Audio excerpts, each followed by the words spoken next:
تعال نعرف يعني ايه السايد افكت. السايد افكت في البرمجة وهو اي تغيير بيحصل اثناء تنفيذ الفانكشن او الدالة، او اي حاجة بتحصل على الدالة الا ان هي ترجع القيمة الاساسية.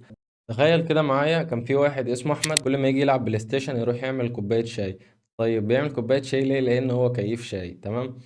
طيب كل ما يجي يعمل كوباية شاي يجي يدخل المطبخ، يضغط على زرار الغلاية، يروح يرجع تاني بكوباية الشاي بعد ما عمل كوباية الشاي خلاص، يرجع يلاقي البلاي ستيشن فصل. طيب ده ايه سببه؟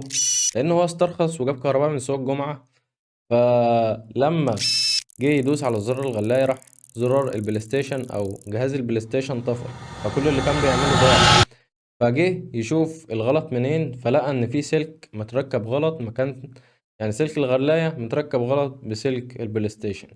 طيب هو كده كل ما يعمل حاجة بسيطة يرجع يلاقي كوارث حصلت، وده اللي بنسميه في البرمجة السايد افكت.